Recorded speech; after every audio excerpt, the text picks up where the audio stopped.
Hi everyone, it's Jasmine, your host of the Intuit pod, where we get into subjects like science and spirituality and all the things about being human and existing. So, where have I been? I don't know, but the main thing I've been doing in the last sort of 6 weeks, however long it is, since I last posted an episode, is thinking about this one particular topic, the topic of metaphysical materialism and how it is dead. It's over. It's past. So why is everyone still acting like it's a big deal? Why is everyone saying these certain types of things can't be possible because of science, when actually what they're talking about is materialism, which is a belief system, not the science itself.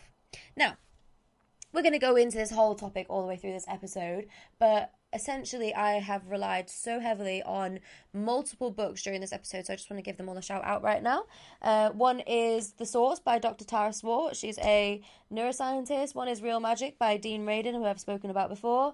One is Spiritual Science by Steve Taylor. One is The Science Delusion by Rupert Sheldrake. And one is Bernardo Kastrup's Why Materialism is Baloney. And quite a few other ones, which I'll mention throughout the episode. But these are the ones where I've used them quite a lot to research for this episode and put together the content. And I will be reading from some of them in small amounts throughout the episode, but I will say when and where that's happening. There's a little cat outside my window. So cute. I feel like she doesn't get to come into our garden that much because our dog goes crazy. But the dog's locked out of it right now. So that is really cute. Anywho, yeah, I'm not going to lie. I have actually prepared for this like it's a dissertation. I've prepared a lot of research about this, but it's become quite consuming in my brain thinking about this thing, and it is a bit neurodivergent esque to just be so consumed by a random philosophical topic, which in my opinion shouldn't be that random. We should all be thinking about philosophy all the time, but yeah, it is pretty random. Oh my god, I'm so random. No, I don't mean it like that. Let me just jump into it because I'm just rambling, and when I just say to myself, just say anything at this point, just talk. I'm like, what the fuck am I saying? So we've talked about how beliefs impact us in basically most of the episodes we've had so far.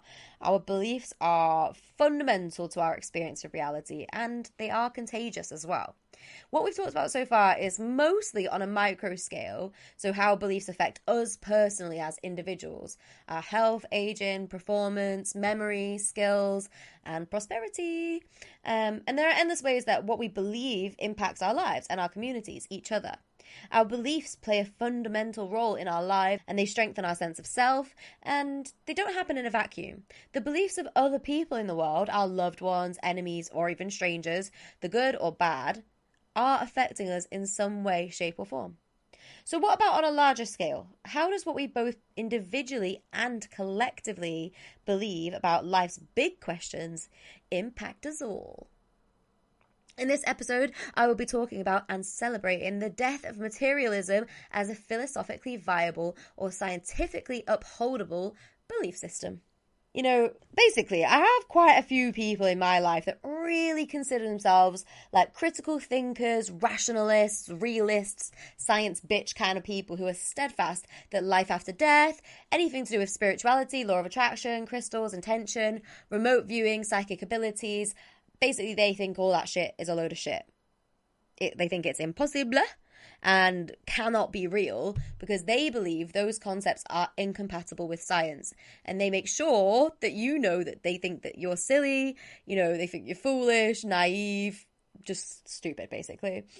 But to be honest, these are the same people who can now see the benefits of meditation and stuff like that, now that it's mainstream, now that the Western side of things has accepted it, but would have previously called it, I don't know, mumbo jumbo, who in present day certainly aren't irrational enough, apparently to them, to believe in the power of mind over matter, psi, or any extrasensory perception. So what is metaphysics? The branch of philosophy that deals with life's big bad boy questions is known as metaphysics. And metaphysics looks at abstract concepts such as being, knowing, identity, time, and space. These are the questions that we are all wrestling with at some point. Like, what is the point? What is the actual fucking point? What is the nature of reality? Does life have a meaning? Is there life after death? Is the world an illusion created by our minds? And other many, many questions. But, relying on a belief system that can provide a good enough and coherent explanation with an all-encompassing explanatory framework and a credible narrative to make sense of human life is always going to be useful to us in surviving the world. The two dominant metaphysical outlooks throughout history in the West have been religion, mainly Christianity, and materialism. Now, we've been led to believe that you only have two options, God or science, right?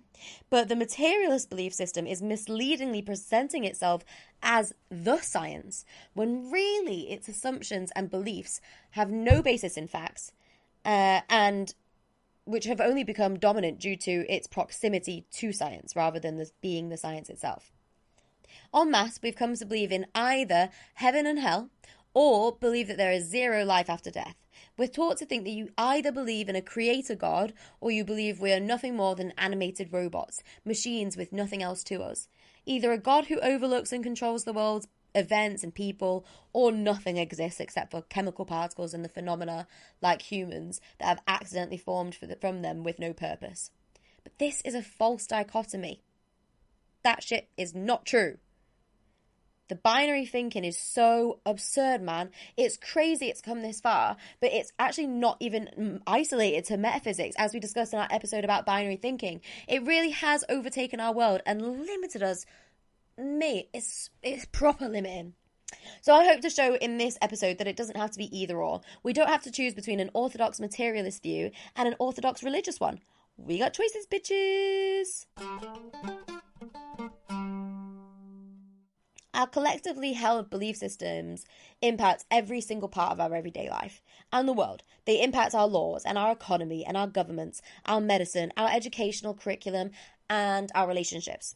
Our belief system as a collective dictates our whole lives. It's important that we are following one that doesn't limit us from learning more. So really, we have to ask ourselves, does the reigning worldview account for everything, or does it create blinders that only allow certain ideas and exclude others, even in the face of strong evidence? Issues come because there is a determination to defend a worldview and a refusal to countenance evidence that appears to dispute it. Like, if you're going to just pretend that certain evidence doesn't exist, then how are you any better than anyone? So you might be thinking, what the fuck is materialism and what the fuck is she going on about? Right, our culture is in a thrall to a particular paradigm, a particular belief system that in its own way is just as irrational as a religious paradigm. No offense to any religious friends of the podcast.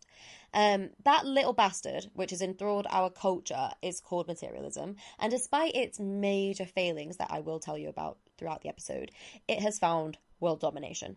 Much like Negan in The Walking Dead, which I'm currently watching. In fact, materialism basically assumes we are the Walking Dead with no soul or spirit, so that's nice. So materialism holds that matter is the primary reality of the universe, and that anything which appears non-physical in nature, like the mind, our thoughts, consciousness, and even life itself, is actually physical in origin or can be explained in physical terms, even though they haven't managed to do that in 200 plus years of research. So we smarties, we little hot people, brainiacs, young fillies, philosophers, rational cuties, etc., know that we have matter and that we come from matter, but are not only reduced to matter. Right? Simple. So we aren't talking about materialism like being materialistic, buying loads of stuff and only caring about possessions, although that way of thinking is derivative of materialism as a metaphysical belief system. So no.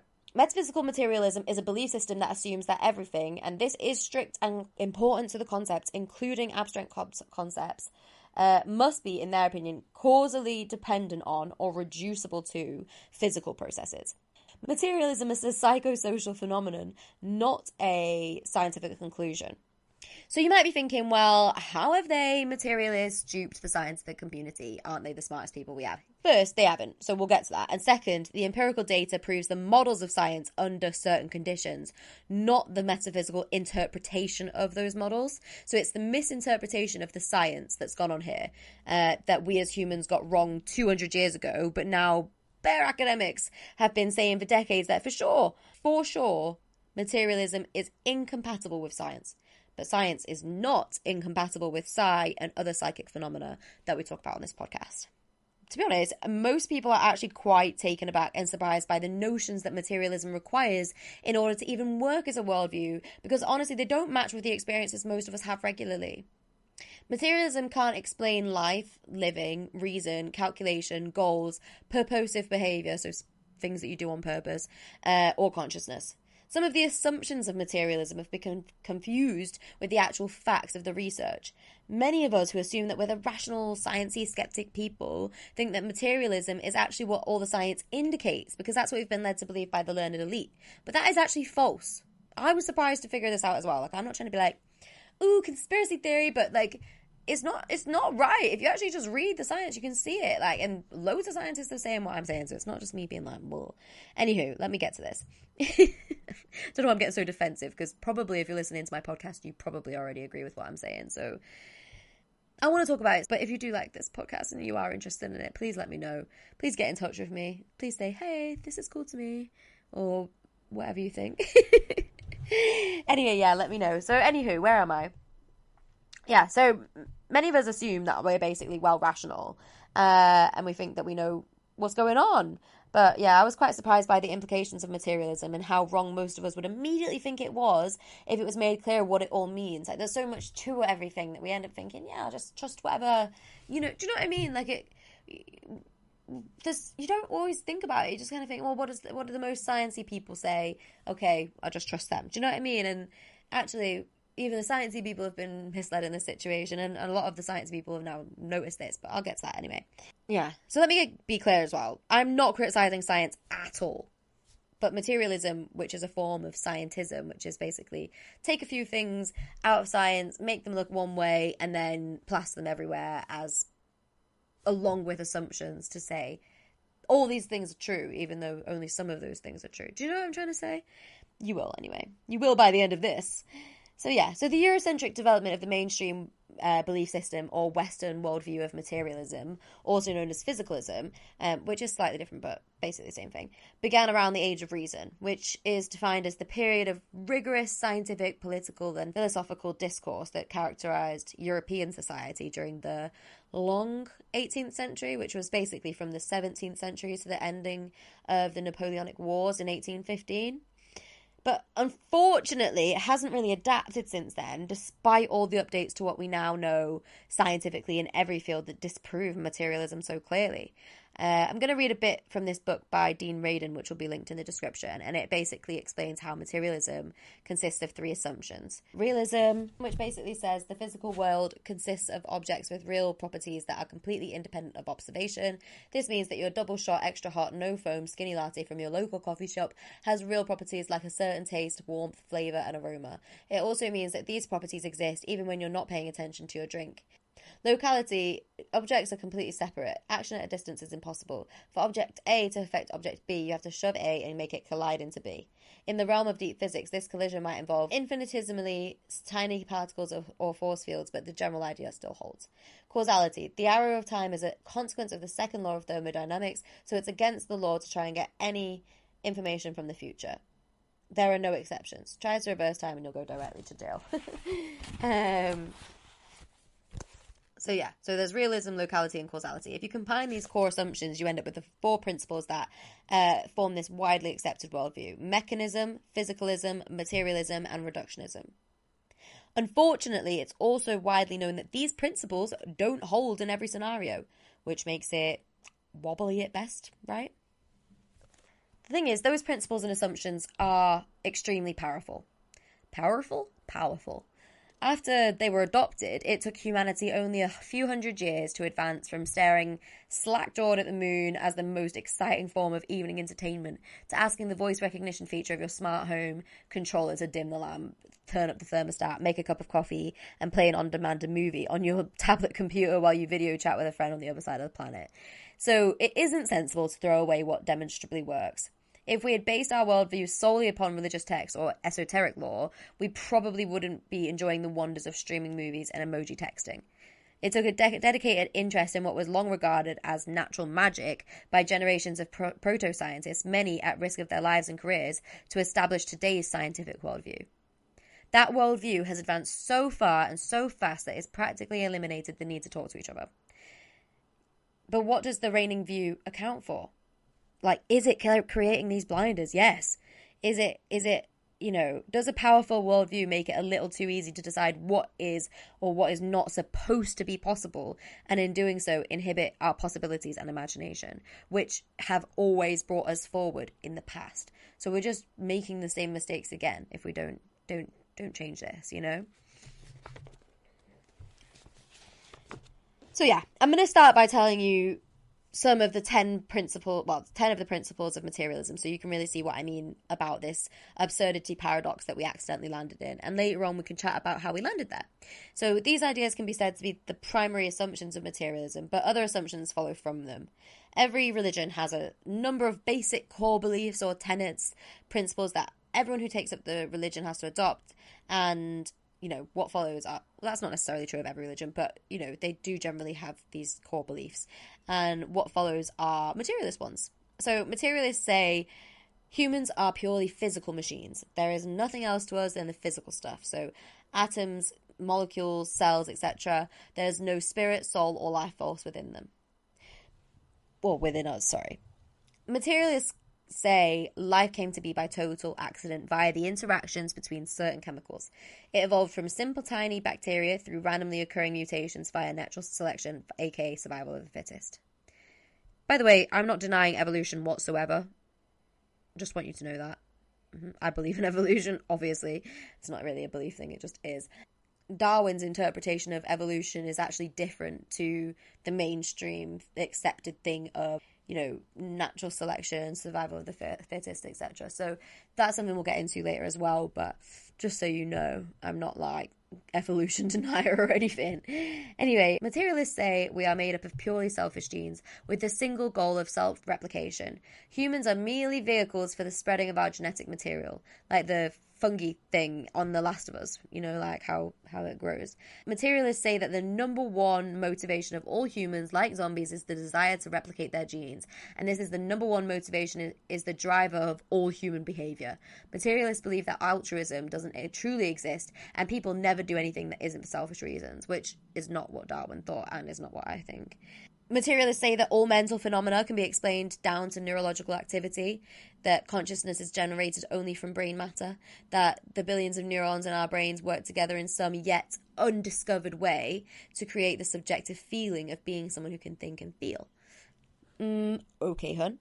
Materialists say the brain creates consciousness, and because we're apparently nothing more than our physical stuff, there cannot possibly be any element of life after death. When my brain and body stop functioning, my consciousness and identity will totally disappear, and that's the end of that. Materialists say human behavior can be explained wholly through genes and genetic terms.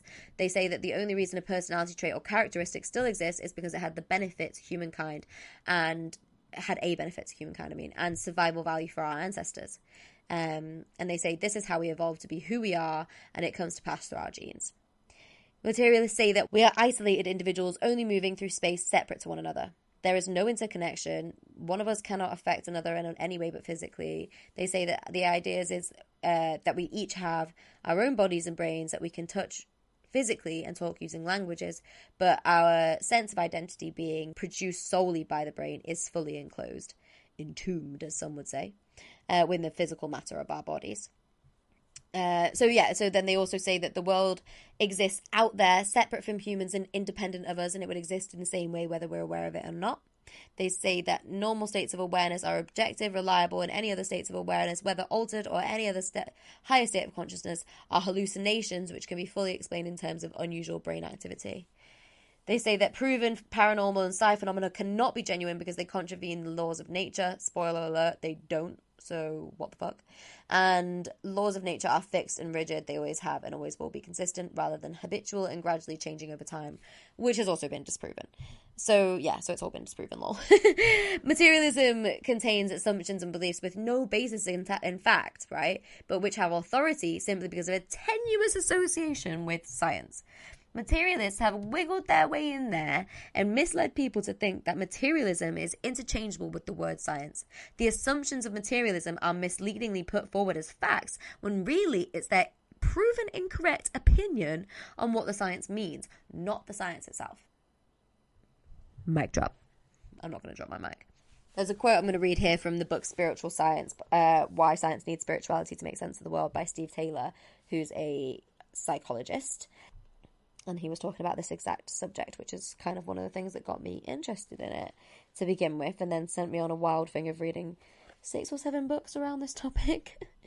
So yeah, let me read from this. It says, it is a fact that atoms and molecules exist. It is a fact that consciousness exists and that it is associated with neurological activity. It is a fact that evolution has taken place, but it is an assumption that life can be explained wholly in terms of action and interaction of various chemicals. It is an assumption that consciousness is produced by neurological activity and therefore that consciousness ends with the death of the brain. It is an assumption that evolution can be explained wholly in terms of random mutations and natural selection. Yeah, and it's one of the purposes of his book and of this podcast to explain and show how these assumptions may actually be false. Every culture throughout space and time needs or has needed a metaphysical system of some kind to try and answer those big life questions. To have a metaphysical belief system is to fulfill a deep psychological need for certainty and orientation. But what about when one belief system falsely sells itself as fact and everyone's buying to the extent that it affects every field of study, it dogmatically refuses to acknowledge evidence and uses its proximity to science as clout without the straight facts? The dominant explanatory paradigm, the mainstream metaphysical belief of our culture was first religion, so how do we get here equals God, then materialism, how do we get here equals atoms randomly mutating, basically matter interacting and nothing else. The present framing of the cultural debate in terms of materialism versus religion has allowed materialism to go unchallenged as the only rationally viable metaphysics. But one can interpret and make sense of every natural phenomenon and physical law, as well as the modalities of human consciousness, without materialist or religious assumptions. There are options, babe. It is not one or the other. But yeah, we're going to get to this. We're getting to everything. Yeah. So where were the cultural roots of materialism grown? When did some of the basic finding of science become adapted into a belief system, and why did this belief system become so dominant? Materialism came about gradually and subtly, and not due to a systematic campaign of promotion or dissemination, as was the case with other dominant religions, like when St. Paul established the principles of Christianity or the Buddha with Buddhism. This gradual development with no formal instigation is probably why most people don't even realize that materialism is a belief system.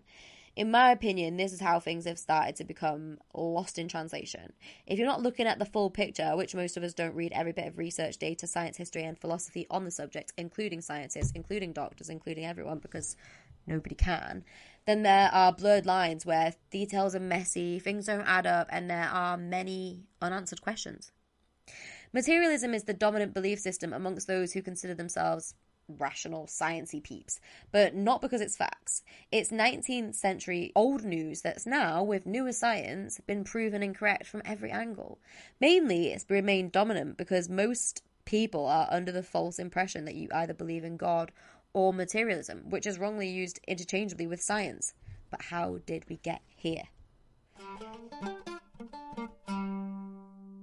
Throughout history, most of the scientists were obviously religious, even those who put forward the early notions of materialism.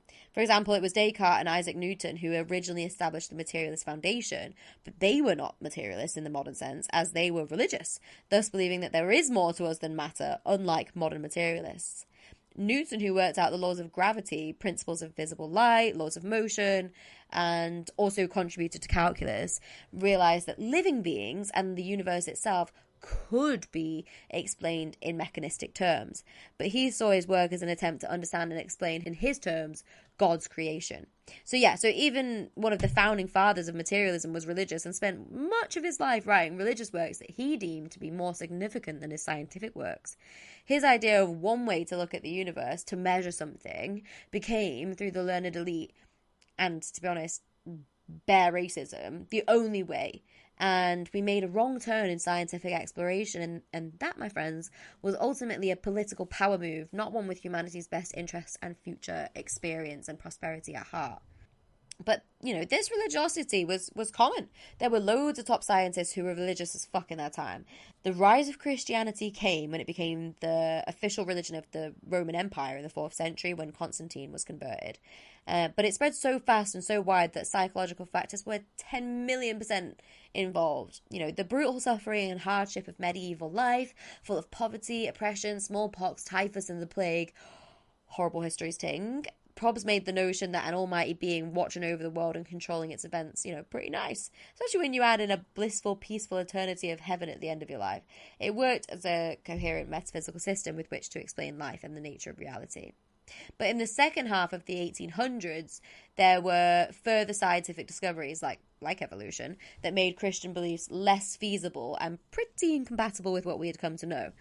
The authority of the Bible as an explanatory text, i.e., God made the world and humans, and that's why we're here, was damaged pretty fatally. A cataclysmic cultural reason for the rise of materialism in Western culture was probs World War One, by far the most destructive and brutal war recorded in Western history at that point, maybe even any history, with 18 million people dead, millions more disabled and displaced, and all without any clear reason. For many people, brought a collapse in those traditional religious values and led to a distrust in abstract philosophical systems and beliefs. A desire to pare things down to their simplest and most certain forms is where materialism was truly born. The war accelerated the decline of institutional religion. Nietzsche was right 30 years prior. God was dead. So things changed, as I believe they are changing now. And so with new discoveries happening all the time, scientists found that religion wasn't actually necessary to explain the world. We could base our metaphysics just on the science we knew. So in the 1920s, this desire to pare things down led to, I'm going to read from this book, Spiritual Science again. So in the 1920s, the desire to pare things down led to behaviorist psychology, which suggested that all human behavior was simply the result of environmental influences, and that mental phenomena and consciousness itself could be disregarded because they couldn't be observed. In philosophy, that led to logical positivism, which held that basically only things that could be observed and verified by the senses were meaningful, and that metaphysical statements could be disregarded because they couldn't be verified. And then shortly after that, the discovery of genes offered a new way in which things could be pared down and led to a new understanding of evolution, which was called neo-Darwinism. And that led to evolutionary psychology. And basically, because the medical advances were happening so well at the time, it lent support to the idea that the human body is nothing more than a very complex machine which can be fixed when it malfunctions. And that's obviously an exciting thing. So everyone was like, yeah, we've sorted it, cool. It makes sense, it makes sense why they felt that way. So we learned a lot in this time, but we also got a lot wrong. And as Ina Vishik, Doctor of Applied Physics and Physics at Stanford University, says, all too often, science is presented as trafficking in absolute truths. On the contrary, science is a framework for interpreting, systematizing, and predicting nature based on empirical observations.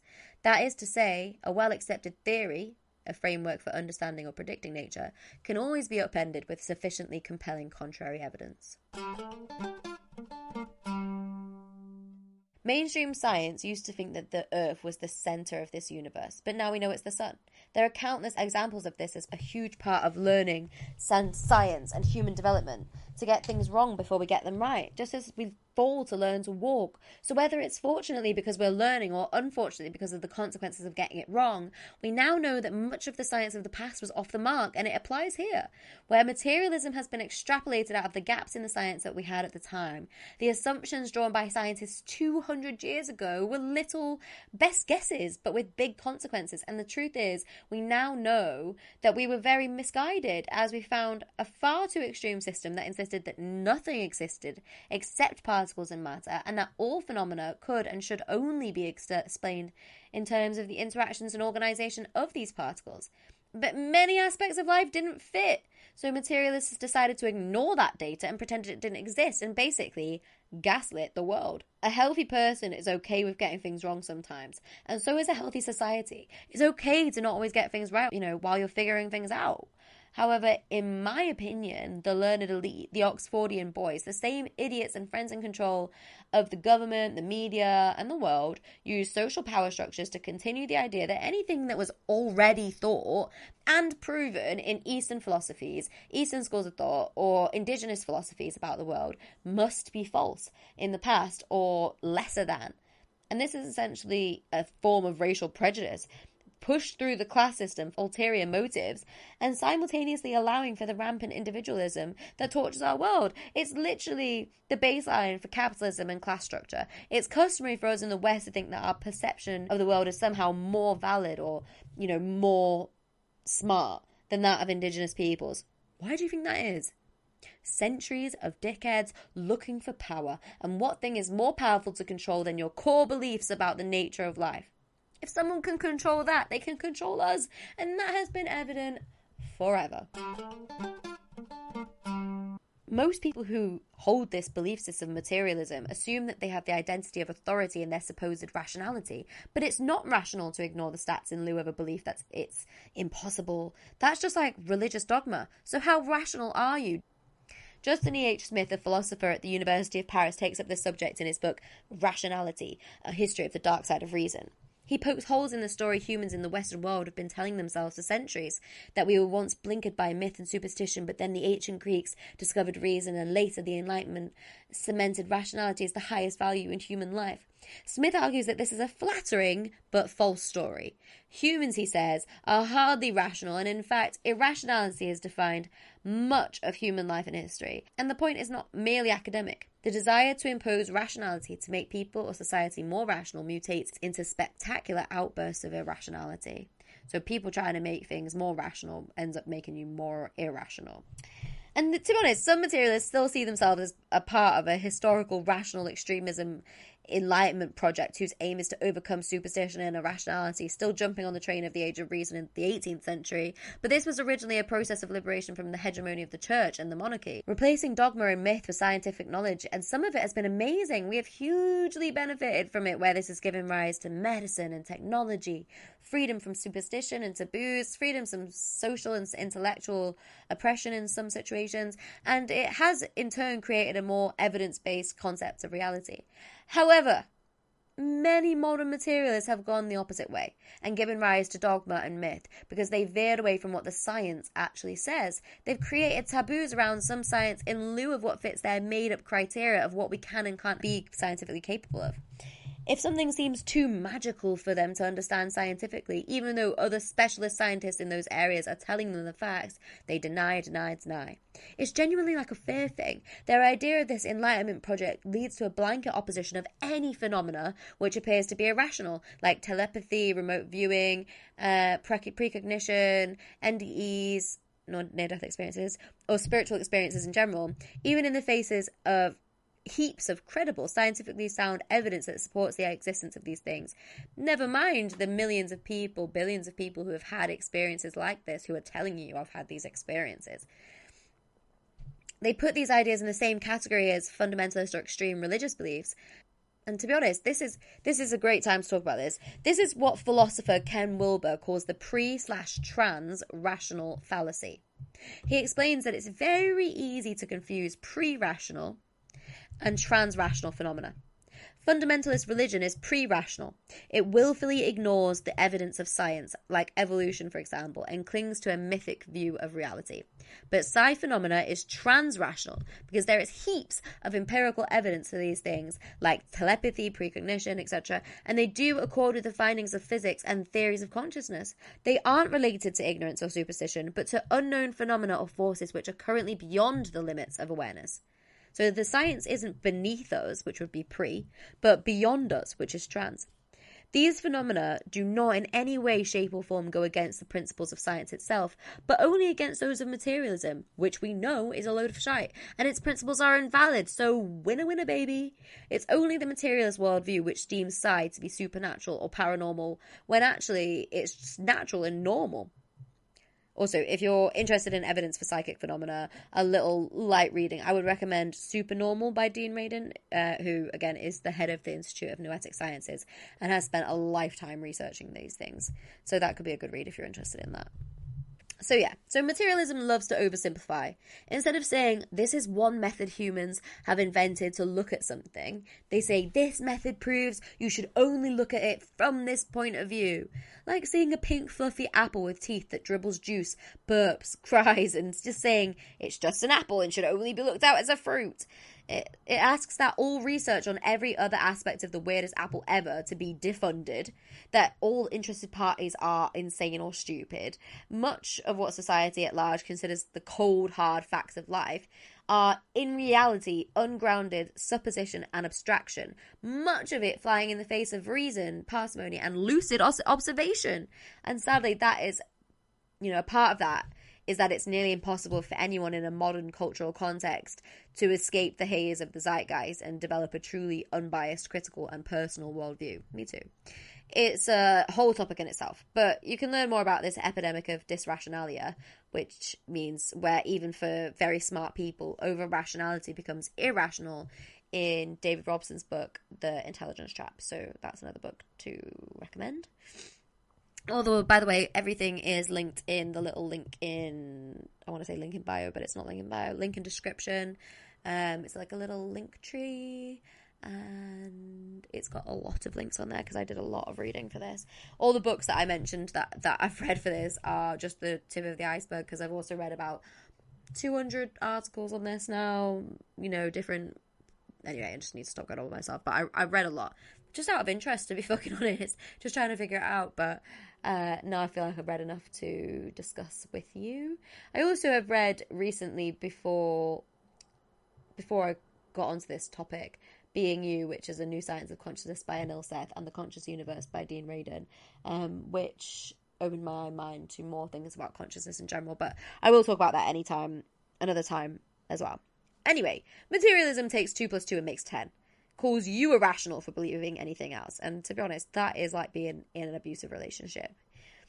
The idea of it is that you can obviously blanket all human behavior, all universal concepts, and all experience only in terms of biology, chemistry, and physics, even though there are many things that we all know and recognize exist which cannot be and have never been explainable in those terms. There's nothing wrong with that notion of unexplainability. It's the same as when someone says, describe yourself in 3 words. Mate, you can't be contained to that.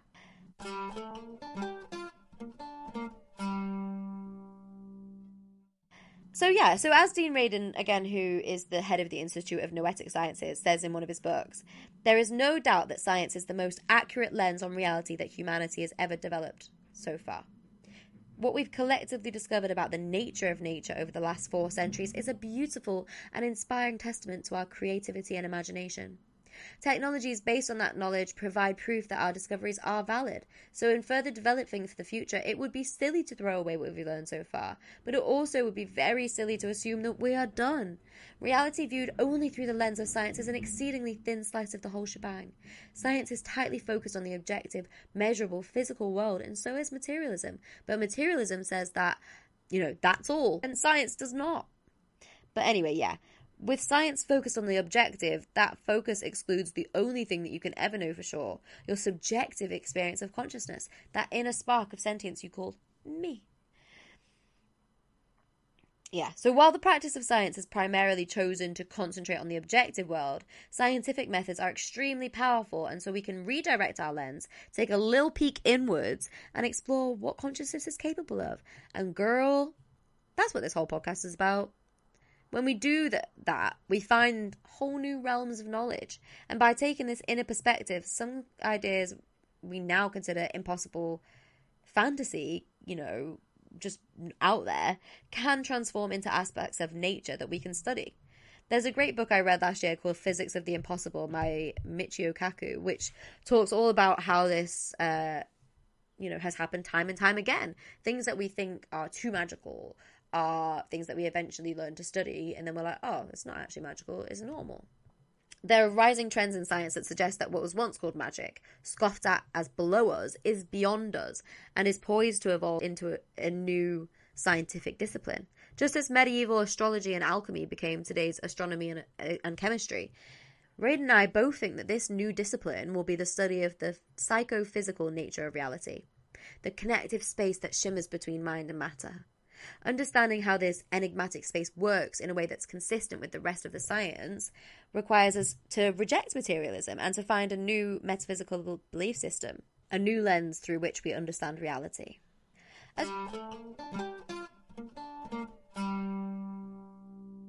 I love science. I think it's cool. I think it's interesting. I spend my spare time reading heaps of studies about stuff. But materialism uses science as a shield for clout. It says, 'cause science, much in the way that religious dogma says, 'cause God, gets away with it because of its proximity to science, even though it's not science. I don't know if you guys know that Skepta song called Man, which one of the lyrics is like, I don't know why man's calling me family all of a sudden. Like, my mum don't know your mum. Stop telling man you're my cousin. And I swear science is Skepta in this analogy, and materialism is the loser trying to act cool to curry favour. And, you know, like I was just saying, the limitations of science, which I love, allow for the interpretations like materialism. So, not slagging off science, just trying to explain how it's possible that materialism can claim it's science's cousin. So essentially, even if the two were one and the same, the idea that it's slightly related to science in some way, it's beyond adaptation and mistakes, is ridiculous because, as we know, new developments in science prove us wrong constantly. So let me read from this book again here. In a more general sense, since the heyday of materialism in the second half of the 20th century, the likelihood that it can serve as an adequate explanation of the world has dwindled. The confidence of genetic materialists was dented by the Human Genome Project, the mapping of the human genome. Human beings have far fewer genes than expected, and a large proportion of them are shared with other life forms. The role of genes was also found to be less significant than expected, suggesting that some inheritable traits are largely unrelated to genes. This project was originally predicted to bring out a revolution of healthcare by showing how common diseases were caused by an inheritance of faulty genes. As the director of the project, Francis Collins, stated at its onset, in the next 5 to 7 years, we should identify the genetic susceptibility factors for virtually all common diseases. But it was found that faulty genes don't have a major role in predisposing us to disease. As noted in chapter 9 of this book, the project also helped dispel the simplistic notion that there are genes for specific traits and human characteristics, which is a thing that materialism took us to, reductionism took us to. It was like the thingy gene, the what's it gene, that was like a big thing in like the 90s. Like this gene, and they thought, oh, you've got thousands of genes. They thought it was like 100,000 genes, but it's actually more like 20,000 genes or something like that. And they really aren't as relevant. Now, I think it's kind of relevant because my sister has a disability that's on the MECP2 gene, on the X chromosome. So I think about gene things all the time. But in terms of like how it's relevant here, it's not that genes don't matter. That's not what anyone's saying. But it's a different type of thing. And that's where materialism has got it wrong. Science gets it wrong sometimes. It's okay for science to get it wrong sometimes. The Human Genome Project set out thinking it knew everything about something and it was about to find out all the rest of the stuff and that it was on the right path. And then they realised, nope, we've got this wrong. This is not helpful in this way, but it is helpful in another way, but it's not helpful in this way. And that's normal. It's okay for things to be wrong.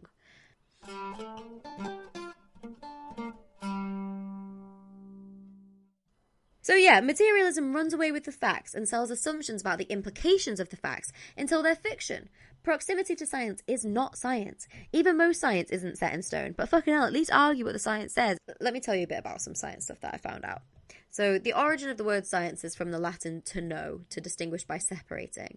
Roots in the Latin for to cut, which captures the essence of the scientific application of reductionism. So if you want to understand an old-fashioned watch, you take it apart. Unfortunately, reductionism only works with things that can be separated, which doesn't include all possible things, especially at the tiniest levels. We don't know how to take awareness apart. Philosophers call that a category mistake, like trying to find the square root of a cucumber or something. So the scientific method is how we study and model the observable patterns and regularities of nature. For example, objects fall when dropped consistently, always, everywhere. We infer that from this pattern and the regularity, the law of gravity. All scientific explanations need a frame of reference to provide contrasts. We highlight the relative differences between things to explain them. We can only explain one thing using another in the context of science. So emboldened by the technological successes achieved by our civilization, some humans, some scientists even, foolishly believe that we have a full understanding of everything now, a complete ontology, failing to see that the ability to predict how things behave with respect to one another says very little about what things are fundamentally. Like, what are they? If it's being able to predict how they behave, it's not about what they are. Do you know what I mean? So yeah, so the normal approach to science is to explain the normal approach to science is to explain large-scale phenomena in terms of smaller ones. This is the standard reductionist approach. In the same way materialism attempts to explain human behavior in terms of genes, or consciousness in terms of activity of brain cells, but the majority of materialists halt their reduction at small stuff like molecules. They don't even attempt atoms and below to neutrons, electrons, and quarks, which when looked at in quantum physics, which I know everyone's like, ooh, quantum physics, shut up. It's a thing. It's just the study of physics on a small scale. It's not that deep. Prove that materialism is literally not possible. It literally proves it's not possible. It's not an option. It's not a viable belief system for anyone who believes in science. And that's that. But what's funny is that some materialists try and argue that the anomalies of quantum physics disprove it. By the way, quantum physics is literally the study of physics on the smallest scale, the microcosmic scale. So some materialists are arguing that the microcosmic findings are irrelevant to the macrocosmic, the big world. So yeah, so if you need a reminder, something that's microcosmic reflects in miniature a larger object or idea. You can describe the Little Italy neighborhood of your city as a microcosm of the country of Italy, or the dynamics of a preschool classroom as a microcosmic of an adult society, or whatever. So some materialists genuinely argue that the micro is irrelevant to the macro when their entire shtick is that the micro accounts for the whole macro. Bro, come on. It's quite easy to understand why reductionism is halted at the level of atoms, because the reductionist enterprise is used to support a materialist worldview, and at the level of the atom, the principles of this worldview begin to fall apart. But it certainly seems disingenuous to make a microcosmic cut-off point and disregard everything below it. It's just illogical. It's absolutely illogical. It really does just underestimate the power of materialism, because in the microcosmic subatomic world, causality, one of the foundations of materialism, is crumbled because it's proven that time is obsolete. At this level of reality, scientists report that cause and effects can be reversed, which means that an event can literally take place before its cause. They call that retrocausation. This notion has been accepted by the founders of quantum physics themselves. One of them, Pascal Jordan, said, "This has enormous implications for psychology and parapsychology, since such reversals of the cause and effect sequence are proved possible and philosophically valid." Anyway, we will probably talk more about time in future, but we ain't got the time, baby. See what I did there? Okay, so yeah. In another bit of sciencey goodness, there's entanglement to disprove materialism as well. We've spoken about the accepted scientific concept of entanglement before on the pod, but let me just remind anyone who needs it. So when two particles, such as a pair of photons or electrons, become entangled, they remain connected forever, even when separated by vast distances. I'm going to read this from a book as well. The participatory nature of the world as revealed by quantum physics is illustrated even more clearly by the concepts of entanglement and non-locality. Once particles interact with one another, or when they emerge from the same source, they behave as if they are connected, spinning together and balancing out each other's random fluctuations. No matter how far apart they are, they move in harmony. It's basically... I'm not going to read too much more of this, but it's basically been demonstrated in experiments ever since. It's happened over and over again, and it was an important finding in early quantum physics, but now it's been repeated loads. It's proven, basically. And entanglement basically arises from the connection between the particles. It is what scientists are calling an emergent property, and this lends itself to the episode I did on collective consciousness, because at the time of the Big Bang, all particles in our universe were together, close, interacting, entangling, and permanently connecting. Those little sluts. No. And then they became us. And we all came from those particles. So the interconnectedness of all of nature is basically proven by entanglement. For example, also, as an example of entanglement, migrating birds navigate by detecting variations in the Earth's magnetic field. So thousands of robins fly 2,000 miles from Scandinavia to the Mediterranean every year, and it's known that they do this without reference to landmarks, ocean currents, or the position of the suns and stars. Suns and stars? Suns or stars. And they literally use entanglement through their inner chemical compass. So yeah, if you believe in science, then you agree that materialism is dead. The two are mutually exclusive at this point. But so many people to think that they're up to date with the science and then claim half the stuff that's been proven is woo-woo, which is often synonymous with bullshit nonsense, let's be honest. Oh. True skeptics know that the history of science shows that breakthroughs occur when we focus on scientific anomalies. They often stop being so anomalous when we know more about what we're looking at. There's actually a really good article in the Scientific American called The Power of Anomalies. So if you want to see more on that, link in bio.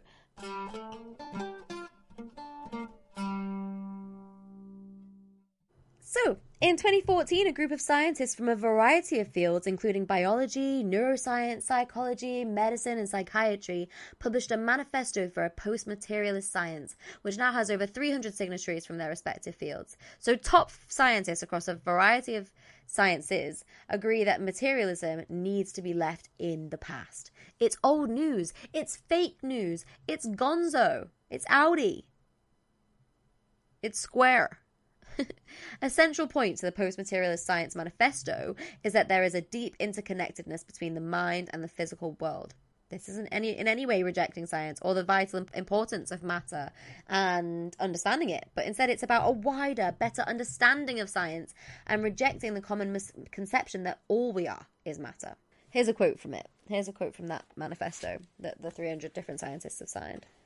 It says, "Post-materialist science does not reject the empirical observations and great value of scientific achievements realized up until now. It seeks to expand the human capacity to better understand the wonders of nature, and in the process rediscover the importance of mind and spirit as being part of the core fabric of the universe. Post-materialism is inclusive of matter, which is seen as a basic constituent of the universe." Boom, boom, boom.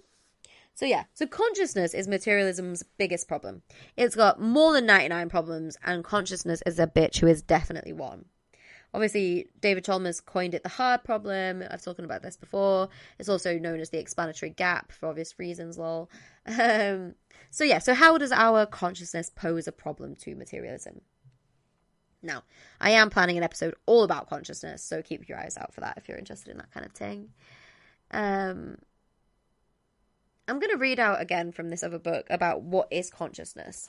Just because I think if somebody said something succinctly and smartly, why re-say it? He's trying to spread a message. Why am I going to ruin it by trying to say it better when I can just spread it, Obviously, one reason why it's tricky to define consciousness is because it is us. We are consciousness. So it's difficult to step outside of ourselves and observe it as if it's something other to us. In view of this, the best way to understand consciousness is in terms of experience rather than definition. Now, in this book, he gives a exercise, which is kind of like a sort of meditation, and talks about essentially being the awareness of what's going on, which I think probably if you're listening to this, you kind of know what I'm talking about anyway. I don't need to go on about this for ages. But he essentially is saying in this book that there are 3 different aspects of consciousness. The first aspect is our inner experience of thoughts and sensations. Philosophers of consciousness call these inner experiences qualia. In the singular, a quale is a unit of consciousness experience. It's a measurement. So a quale can be the taste of a tomato, a sensation of pain as you accidentally touch a red hot stove, or an anxious thought about a future event. The second part of the exercise, basically, that is shown, illustrates that we have a center of consciousness, a sense of I, with which we are aware of our own experience. This means that we don't just have experience, but we're also aware of it. In other words, this is the part of us that is self-conscious. It watches our thoughts, observes our interactions with other people, commentates on and criticizes our behavior, and so on. This self-conscious observer is the second part of consciousness. And the third part is that consciousness includes our awareness of our surroundings. This awareness works through our senses and puts us into contact with the world outside of us. So that's the third bit.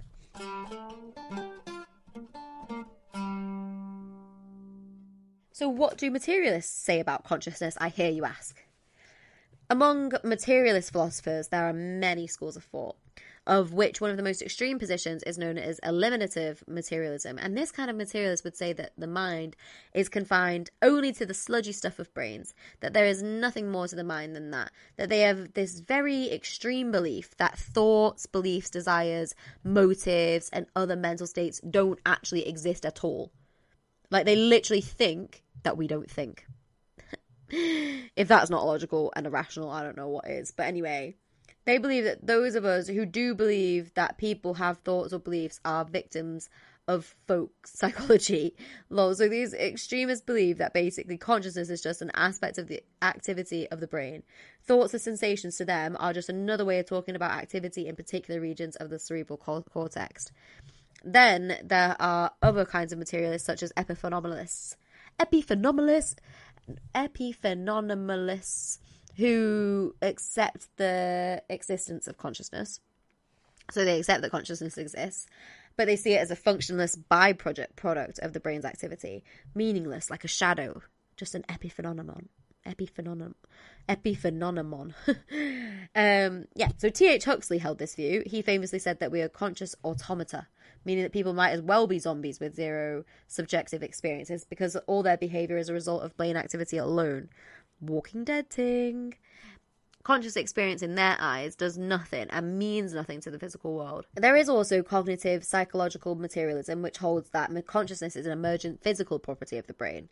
Now, non-materialists do agree that consciousness is emergent, but would argue that while mind and conscious agency originate in physical nature, they are qualitatively different from purely material or physical being. Emergent is just a description rather than an explanation anyway. So since nobody has been able to explain how consciousness might emerge from matter, it's just restating the problem, basically, not solving it. Another materialist standpoint on consciousness is that our minds have no agency and cannot affect our actions, that consciousness is an illusion. But that seems illogical, because to say that consciousness is an illusion does not explain consciousness, it presupposes it. Illusion is literally a mode of consciousness. You need consciousness to have illusion, so it's all backwards. The funny thing about the idea of consciousness as an illusion, which is what many materialists argue defeats the hard problem of consciousness, is that they obviously have to assume that their own consciousness is authentic and reliable, otherwise they surely wouldn't bother to state its observations. So make it make sense, hun. If you really believed that your own consciousness didn't exist, why the fuck would you trust its insights and ideas? That argument is basically looping and looping and looping. So when studying consciousness in this way, you're also looking at it as if it's outside in, like an object, but that is impossible. The subject is the object. You are consciousness. It's totally mad to examine something as if it's another loop. You can't get outside consciousness. You are consciousness. So any objective pronouncements you make about consciousness are not objective. They're fallacious from the start. Honestly, if all these theories seem unconvincing, it's because they are. They don't even convince each other with the materialist communities, which is why there are so many rival theories. Way more than I have time to discuss in this episode. But yeah, let me read from this book again on this page, because I think it's relevant. From a common sense materialist perspective, it seems that we are in here, looking at a world out there, and that we can only influence the external world through physical touch or force. In classical Newtonian physics, consciousness has no place. The world operates without it like a machine. It would exist in exactly the same way if we weren't there to be conscious of it. This explains why Newtonian physics is so closely affiliated to the materialist worldview outlook. It confirms our impression that the world exists independently of us, and that consciousness is just an incidental byproduct of brain functioning. But in quantum physics, this goal fades away. It is not possible to separate the observer from what he or she is observing. Our own consciousness participates in the world. For example, whether an entity manifests itself as a particle or a wave appears to depend on our expectations and how an experiment is designed. If a quantum physicist sets up an experiment to observe particles, particles will be observed. If the experiment is designed to observe waves, then waves will appear. In a sense, nothing is a particle or a wave until it is observed or until an experiment is conducted. In the quantum world, the observer always interacts, changing the behavior of particles throughout their acts of observation and measurement. Yoski! That shit cray. Brain cells fire just as much in deep sleep as they do in wakeful sleep, despite the lack or at least lower level of consciousness in the former. So they also fire to a high degree in epileptic absence seizures when the person basically blanks out, even though consciousness is lost. In certain parts of the brain, you can identify some neurons that correlate with conscious experience, while other neurons do not seem to have any effect on it. Why should consciousness correlate with some neurons but not others? All of this suggests a lack of direct and reliable relationship between brain activity and consciousness experience. The physical matter of the brain, no matter how complicated the interactions between the cells are, belongs to one category of substance, and the non-physical qualia of conscious experiences belong to another. So how can the latter be explained in terms of the former? Category error. Do not compute. Do not compute. Computer says no. So there's nothing about consciousness experience that is relatable to the physical stuff of the brain. At the most microcosmic level, the brain consists of subatomic particles which have qualities like mass, spin, and charge. There is absolutely nothing, fuck all in fact, about these qualities that relates to the experiences and qualities that we associate with consciousness, like thought, taste, pain, anxiety, etc. Colin McGinn said it best. You might as well assert that numbers emerge from biscuits or that ethics emerge from rhubarb. Insert Naughty's early meme derp face here. There is nothing about physical form that necessitates conscious experience. Like, our physical forms don't need consciousness, which means that consciousness is an extra. It's a side dish. It's an extra thing. Something beyond the physical stuff of our brains and our bodies that cannot be reduced to them. Do you know what? It's not a side dish. That's incorrect. But it's irreducible anyway. Post-materialist theories, so after materialist, the new thing, what's going on new, suggests that consciousness doesn't come from anywhere. It just is. Physicists don't feel it necessary to explain where gravity, mass, or electromagnetism come from. They're just built into the universe. And the same could be said for consciousness. Consciousness may even be more fundamental than gravity and the rest of those if we assume that it actually preceded and gave rise to the universe itself. Not we have consciousness, but we are consciousness. It's not a question of individual consciousness because we share the same consciousness.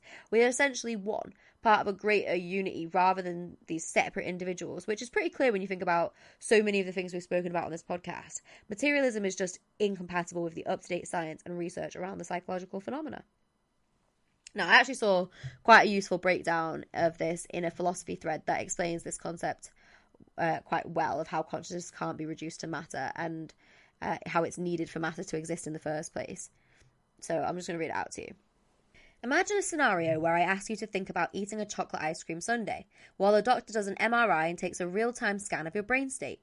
We assume that the following statements are true. 1. You're a person. You have first-person perspective. 2. You have thoughts. 3. I asked you to think about eating a chocolate ice cream sundae. 4. You freely chose to do so based on my request.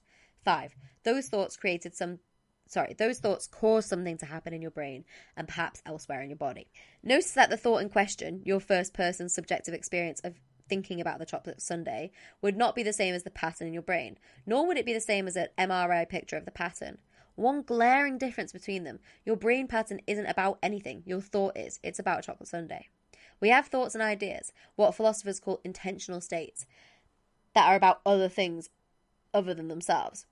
We don't really know how this works, but how it relates to the brain or chemistry or the laws of physics or the price of tea in China. But whenever we speak to another person, we assume it must be true. And in our own case, we know it's true. Even to deny it is to affirm it. Points 1 through 5 above, or, before what I've just said, are common sense. In other words, everyone who hasn't been persuaded by skeptical philosophy assumes them to be true. But it's not merely that everyone assumes them. They are basic to pretty much any other intellectual exercise, including arguing. That's because you have direct access to your thoughts and by definition to your first-person perspective. You know these things more directly than you could conclude, let alone know any truth of history or science. You certainly know them more directly than you could possibly know the premises of an argument for materialism. That matters because 1 through 5 defy materialist explanation. The materialists will want to say one of these 3 things to avoid the implication of a free agent whose thoughts can cause things to happen in the material world. A. Your thoughts are identical to a physical brain state. B. Your thoughts are determined by a physical brain state. Or C. You don't really have thoughts. And if any one of those, A, B, or C, are true, then basically 1 through 5 must be false. So here's the conclusion. What possible reason could we have for believing A, B, or C and doubting 1 through 5? Remember that if you opt for A, B, C, you can't logically presuppose 1 through 5. Surely this alone is enough to conclude that we can have no good reason for believing the materialist account of the mind. Yeah! I also have a great analogy in this book, Why Materialism is Baloney, How True Skeptics Know That There Is No Death and Fathom Answers as to Life, the Universe, and Everything, who's by a He's not buying anything. This is a good book, though. Right, I'm going to read from this now. Now, this is a really good analogy that can also help to explain what I'm going on about.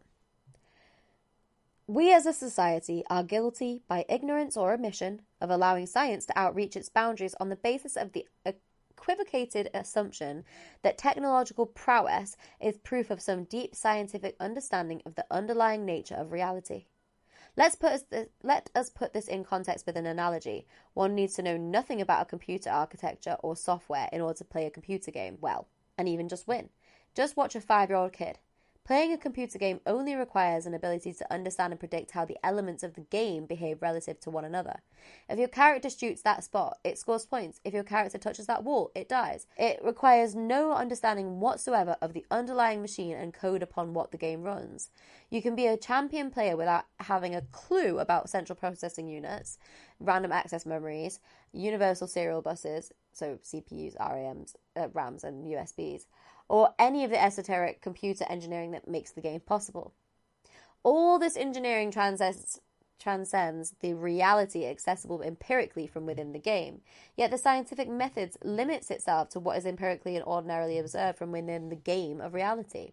Scientific modeling requires little to no understanding of the underlying nature of reality in the same way that a gamer needs little to no understanding of the computer's underlying architecture in order to win the game. It only requires an understanding of how the elements of the game, accessed empirically from within the game itself, unfold relative to one another. On the other hand, to infer things about what underlies the game, in other words, to construct a metaphysics about the fundamental nature of reality, demands more than the empirical methods of science.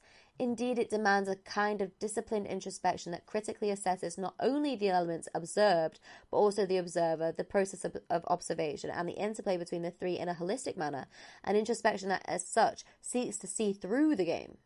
The construction of a metaphysics demands, thus, the methods of a philosophy. Now, our culture has become so blindly enamored with technology that we allow science, on the basis of a misunderstanding, to be overrepresented in our intellectual elite. The damaging consequences of this mistake are felt within the increasing intensity of the culture in the form of a materialist paradigm that while unsubstantiated, as I will attempt to show in this and subsequent chapters, dissolves all meaning out of human life. It's time we corrected this. It's time we understood that physics, while valuable and extremely important, just models the elements of the game, where to shoot, which wall to avoid, etc. The true underlying nature of reality, the inner workings of the computer running the game, is an issue of philosophy. Look, it's surprising that materialism has become so dominant when quantum physics has always shown that its basic assumptions are dangerously flawed. We are energetic beings first and foremost. As Yoda would say, luminous beings are we, not this crude matter. Which, to be honest, in a potential bias, I do have a tattoo of lol. I got it when I was like 19. Which is 10 years ago in 4 days. Woohoo! Today's materialistic belief structure is so limited in explaining some of our world's phenomena. So why are so many of us led to believe in a false belief structure? Mocked as if we're stupid if we disagree, not with science, but with the assumption-based beliefs that are formed around the actual facts, which differ from what the facts actually say. The truth is in the science, and the statistically sound elements of science we consider phenomena are being ignored due to an absolutist belief, physicalism/materialism, which is not based in science at all, but in fear. Quite like religion, materialists will argue against rational research questioning their tenets with a kind of quasi-religious fervour that indicates that they really are defending an ideology rather than objective scientific findings. The science has always indicated that materialism must be incorrect, and newer findings across the fields in science have only helped to support this post-materialist, anti-materialist view. What I and many others in the academic community are criticising is the fact that science as a whole and the materialist worldview have become so intertwined that they're used interchangeably to mean the same thing, when they don't mean the same thing. As we found, many intellectuals feel obliged to accept materialism because they see it falsely as the only alternative to religion. As a result, they've learned to ignore the implausibility of materialist assumptions, and I'm hoping that in the long run, as a collective, we can change the status quo on this. Now, this materialistic belief-based illusionary perception field is not limited to any particular creed of human, but it's rife in positions of power, like the learned elite, the Bullingdon Boys Club. There's a habit of them believing that their way is the only way, the elite way, which is clear throughout history too. And I know I've just thought, Okay, a top scientist said it, so it must be true. A top doctor said it, a top anyone. But all these top people are high in a hierarchy chain, which isn't always an indicator of ego, and opinions can be conflated to seem like fact when coming from someone ego heavy who seems to be very sure of themselves, when actually it's opinions. Do you know what I mean? I think it happens anyway when what seems to be logical conclusions from them, whether it's ill-intentional or not, turn out to be these dangerously flawed assumptions. There's a great chapter about this in the book The Source by Dr. Tara Swartz. If you want to learn more about times where scientists have had logical conclusions that then turned out to be dangerously flawed assumptions, you should check out that book. But yeah, the problem is that the learned elite operate in an echo chamber, and in this way, even science gets it wrong, which is why it associates with materialism. Let me tell you a bit about this thing, actually. This is from a book. So, the power of the core materialist worldview comes from its adoption by an intellectual elite and its amplification by the mainstream media. Social validation is often crucial to our ability to truly hold on to a belief system, both consciously and subconsciously, and no form of social validation is stronger than the validation provided by the segment of our society that has become perceived as the learned elite. The reason for this is simple. Our progress in understanding the complexities of nature is now so great, entailing such proliferation of evidence and details, that it has become completely impossible for any single person to study and evaluate all relevant evidence on her own. We fundamentally depend on a collective, distributed effort to develop a critical opinion regarding what is going on. We need to share the task of studying and evaluating the relevant evidence. We have become dependent on others in the process of converging to a personal worldview. Intellectual specialization and a certain form of narrow-mindedness have become the norm in our epistemology in a way analogous to how the division of labor became the norm during the Industrial Revolution. In this sense, trust is now a crucial ingredient of the whole process, since we must be able to trust the conclusions of others in order to put together the whole jigsaw puzzle. And it is in this regard, trust, that the intellectual elite holds the cards, whether we admit it to ourselves or not. If we cannot trust the recognized specialists in different domains, who can we trust? The problem is that the specialists in the intellectual elite, in our age, mostly scientists, are people like you and me. They too need the validation of a group to develop and hold on to a worldview. No specialist can hold the whole jigsaw puzzle in his mind, so they too lack the all-important overview. But instead of receiving collective validation from the outside, the validation emerges organically and iteratively from within the group of specialists itself. This process is only partially guided by evidence and largely by psychosocial dynamics, as Thomas Kuhn cogently showed.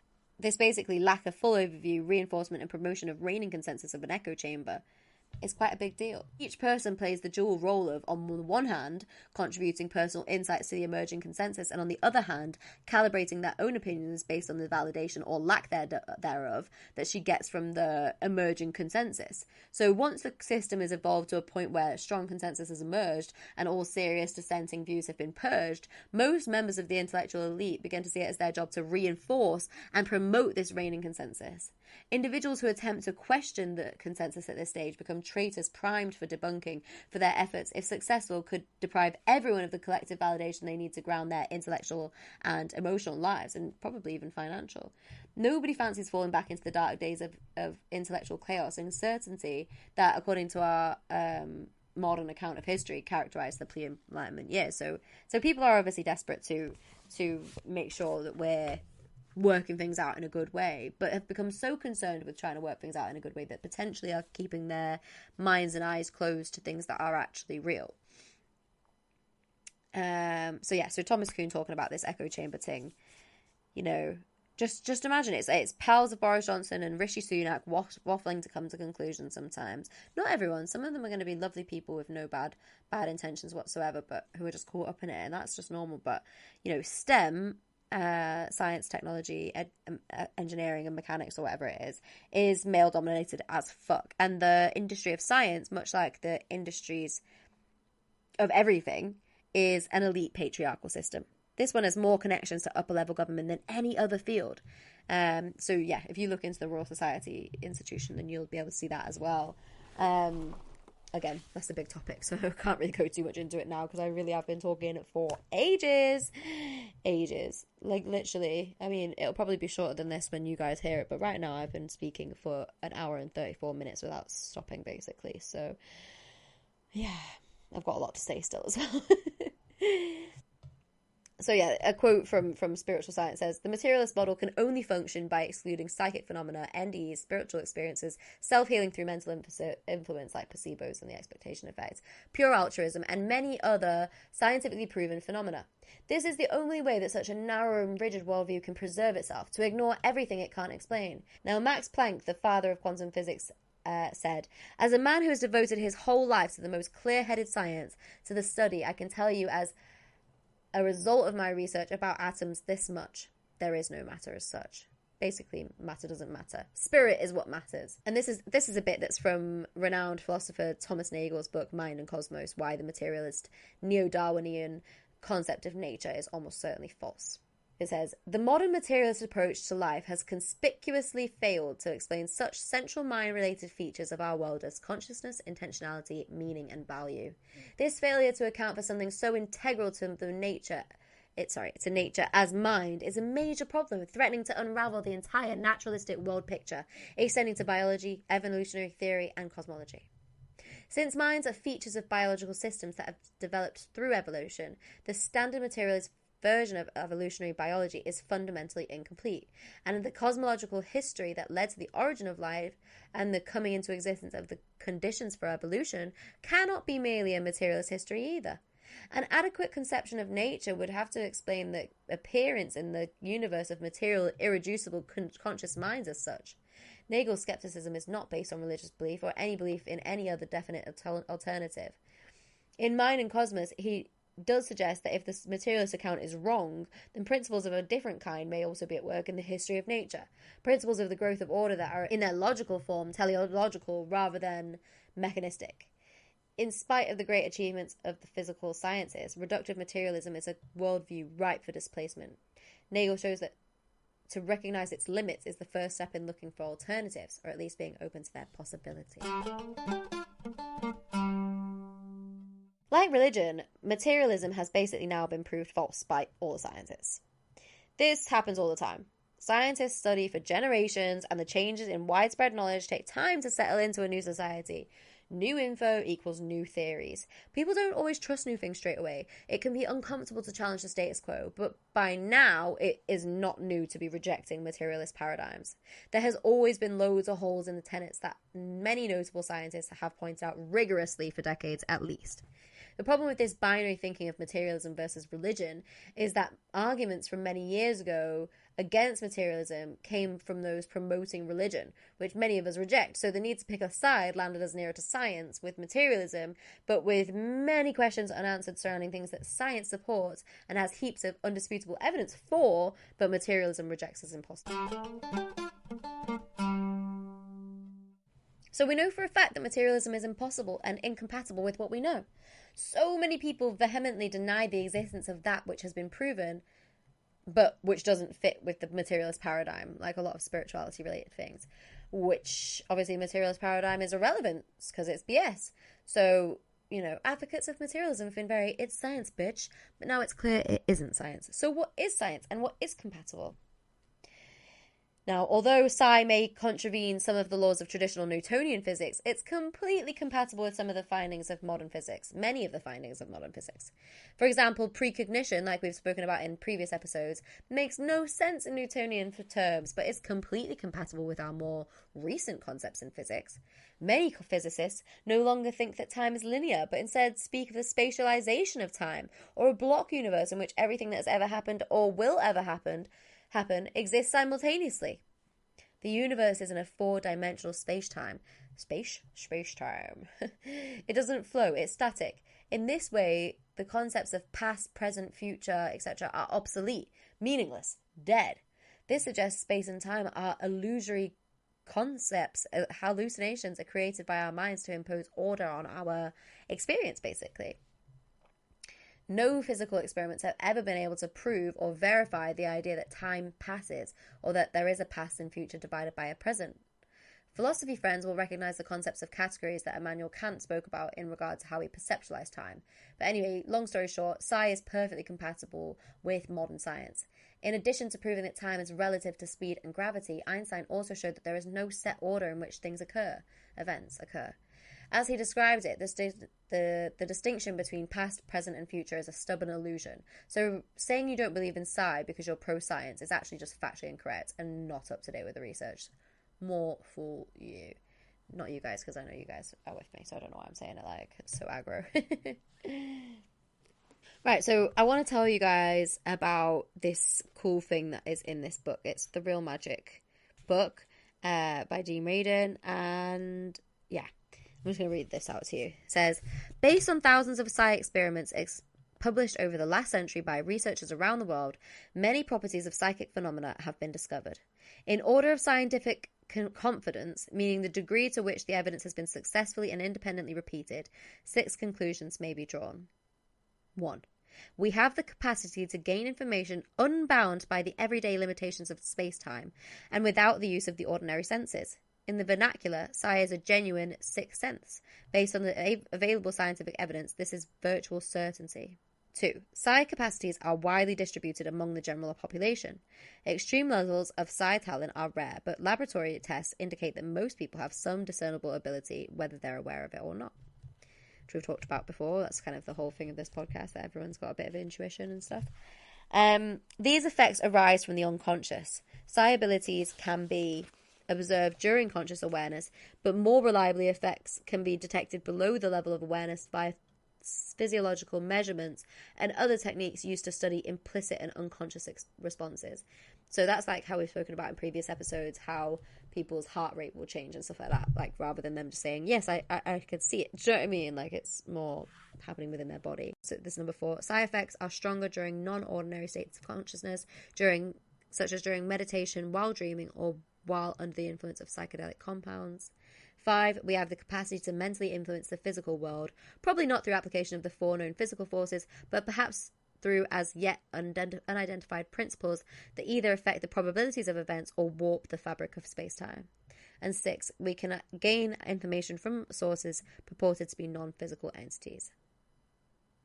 There have been many attempts to account for psi using scientific models.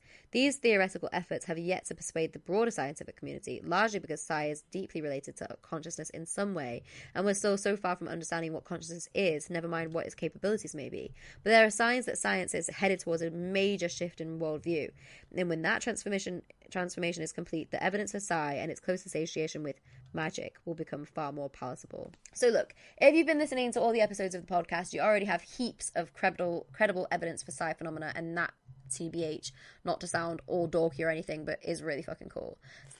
Obviously, I told you earlier about the particles and waves, about the observations. I think that's all compatible with science. But even like quantum biology, which is a relatively new field, suggests that large-scale quantum effects happen in and around us constantly everywhere. Biological processes such as photosynthesis, our sense of smell, and the reaction rates of enzymes happen via entanglement and quantum tunneling, which is where particles pass through solid barriers in a way that under the belief systems of Newtonian physics and materialism would be impossible. But they're happening, and we've proved it's happening, so it's impossible for materialism to be right. So yeah, basically the old science and the belief systems of materialism do not fit with contemporary science research and improved technology, knowledge and understanding. So if you don't believe in the up-to-date science, please stop claiming to be anti-perceived spirituality and pro-science when you haven't actually got the facts, because that's the annoying thing. That's probably what's made me feel so inspired with this episode, because I feel like, obviously, as being someone that's kind of like interested in science in lots of different ways, and I spend my spare time reading about different scientific things, then people kind of laugh at me for being also like a spiritual person, if you know what I mean. And the two aren't mutually exclusive. It just ain't. So anyway, physicist Olivier Costa de Beauregard wrote, relativistic quantum mechanics is a conceptual scheme where phenomena such as psychokinesis or telepathy, far from being irrational, should be on the contrary expected as very rational, and many prominent physicists have been open to psi for many years. To name a few, Marie Curie, Wolfgang Pauli, Max Planck, Eugene Wigner, J.J. Thomson, David Bohm, and John Stuart Bell. And it's not even that new in scientific communities. You know, even World War II mathematical genius Alan Turing wrote of psi in 1949. These determining phenomena seem to deny all of our usual scientific ideas. How we would like to discredit them. Unfortunately, the statistic evidence at least for telepathy, is overwhelming. It's very difficult to rearrange one's ideas so as to fit these new facts in. Einstein said, "We have no right to rule out a priori the possibility of telepathy, for that the foundations of our science are too uncertain and incomplete." So yeah, life after death, psi phenomena, and related subjects are compatible with the new science, with post-materialist worldview. Not impossible or incompatible, as our materialists would have had you believe. Sometimes woo-woo works and isn't so woo-woo after all. The science suggests it's our thinking that's limited, not our abilities. That book, Why Woo-Woo Works, is also a great book as well if you're looking for books. I've actually recommended probably like 12 books in this episode, but that's because that's how many books I've literally lent on and read. And, you know, I've actually read loads of things about things that would make me think this way anyway, previously. But, sorry, I just turned around, so it probably sounded like, well, different.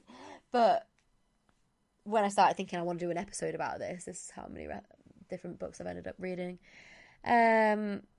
So now I want to talk about why this paradigm shift is important to our collective futures. Now, materialism plays a role in our individualistic society that breeds racism, capitalism, sexism, in that women's only true role is reproduction, and it also causes climate change in a lot of ways as well. You know, it's not just a question of us picking arguments with materialists and skeptics because we think that they're wrong. The conventional materialist model has very serious consequences in terms of how we live our lives and how we treat other species and the natural world.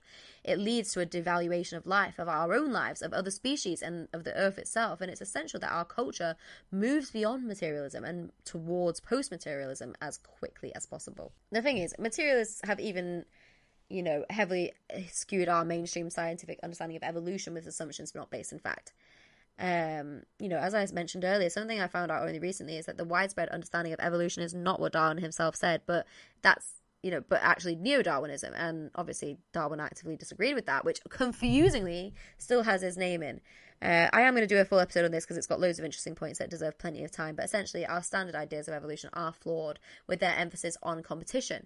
One of the most fundamental assumptions of materialism and neo-Darwinism, again, not what Darwin thought, is that living beings are separate and distinct entities whose only concern is for survival and replication of their genes. And this is a falsehood, bro. There is in reality no separation, no individuality. We are all interconnected. I mean, we do have individuality as well, but do you know what I mean? I'm going to read from, I'm going to read again from Steve Taylor's book. So, Darwin himself didn't see evolution in quite the same way as neo-Darwinism did. As noted earlier, it was T.H. Huxley who coined the phrase survival of the fittest. Darwin was fully aware of the cooperative aspects of evolution and gave many examples of them on the origin of the species. He didn't believe that natural selection was the only factor in evolution, and actually didn't want to emphasize it so much, and in his later life felt bad that had even been really made such a big deal when that wasn't the big deal. He did use the term struggle for existence, but stated that he used the term in a large and metaphorical sense, including dependence of one another on being. In other words, it was a collective struggle, not an individual one, which relied on what he called on a web of complex relations between different organisms, and with a great deal of interaction and cooperation rather than competition alone, which has been the thing that's made us like, woo, capitalism and shit. Fucking bullshit. Yeah, so in the materialistic fervour of the last decades of the 19th century, scientists and intellectuals like T.H. Huxley and Herbert Spencer emphasised this competitive and individual aspect of Darwin's theory, and the theory was distorted into the popular image of evolution as a violent and chronic struggle for limited resources. And this distortion of the theory was even applied to human affairs in the form of social Darwinism, which viewed human society as an individualist struggle for wealth and status, and helped to form the philosophy of modern fucking capitalism. Western capitalism as well. One early dissenter to the theories of social Darwinism was this Russian scientist called Peter Kropotkin, who was living in exile in London at the end of the 19th century, and after being imprisoned in Russia for political activism. And as an anarchist communist, Kropotkin was horrified at how English intellectuals were applying Darwin's theory to justify the excesses of capitalism. He basically said, there is an immense amount of warfare and extermination going on amidst various species, but he added, there is at the same time as much, or as perhaps even more, of mutual support, mutual aid, and mutual defence. Sociability is much of a law of nature as is mutual struggle. There's a lot of things that I want to talk about through this, but I'll save them for the evolution episode. Like, yeah, capitalism fucking sucks, bro.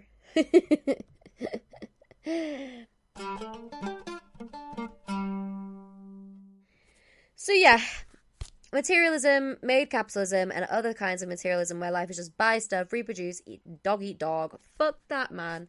Materialism derives life of meaning and hope and connection, and no thank you, man. You know, we're all aware that the world is falling apart. The system we have built it upon is capitalism. And, you know, not in every single place, but sadly, its dominance has led us to what could be the end of the world with the climate crisis, even for those who don't champion it. But it doesn't have to be. We know capitalism has ruined the world. A for-profit society is fucked. Capitalism was caused by materialism. It's easy to focus on the flames literally around us and the war and the hatred and, no future to aspire to at the rate we're going. People have lost hope and are only able to focus on the bad because of the materialist belief that we are inherently selfish. But there is a glimmer of hope in the fall of materialism and the aftermath of capitalism. We must tear down materialism. We gotta. Movements don't happen alone. It is literally an active process, perhaps more gradual in other situations, but our generations have done quick change with technology, rapid progression, and we can do it again with the fall of materialism. If we can escape materialism, we can save the world. It sounds dramatic, but it's genuinely true. It's important to see hope or we won't bother fighting for it. And, the fight can be won. We're so culturally depressed because the hopes of the future and innovation have gone away. We don't even really discuss what the world will look like in 1,000 years as people once did, but the world can still be here. Most of us have just lost hope with no clear vision of how change can happen. But researchers have done this work. It's just not widely spread enough. We need people to hear this message. With the death of materialism and the rethinking of neo-Darwinistic evolution, not correct evolution, we can end the way we are treating the planet, each other, and ourselves. It's literally revolutionary. Get into it. The thing is, as we saw through this episode so far, understanding is, in a sense, overstanding.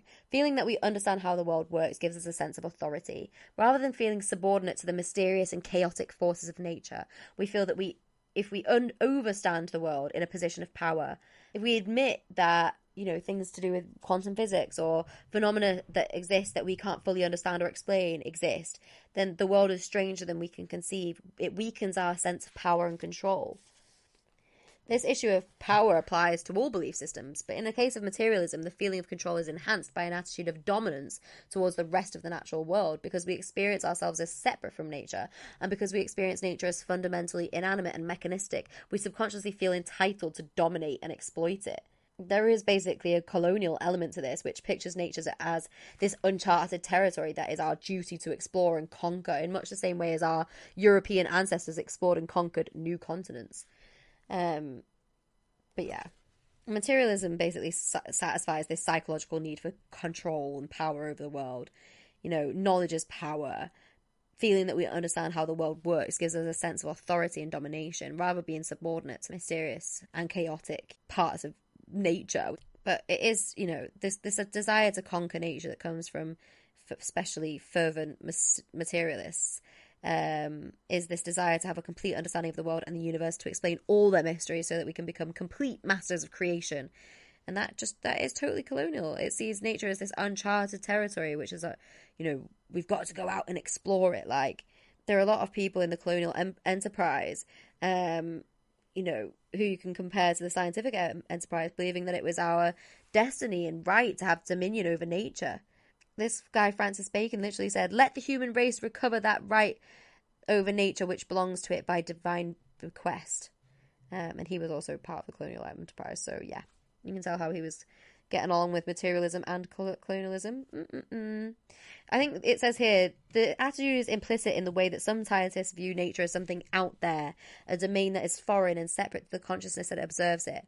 Typically, when we perceive something as other, such as another nation, ethnic group, or religion, then we also see it as an enemy to subdue and conquer. This colonial instinct in science was especially strong a few decades ago, when such colonization still seemed feasible, and it even seems that we were quite close to reaching a point of complete understanding. Obviously, in recent years, however, scientists have become more circumspect. More recent discoveries, such as dark energy and quantum biology, have emphasized the limitations of our understanding. In some ways, it seems like the deeper we look into reality, the more mystery we uncover.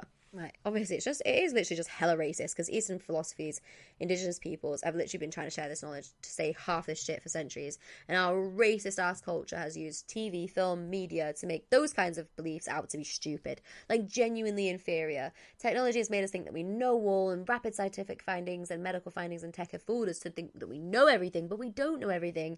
And that's just what makes governments appear powerful and smart and dominating and domineering and worthy of control.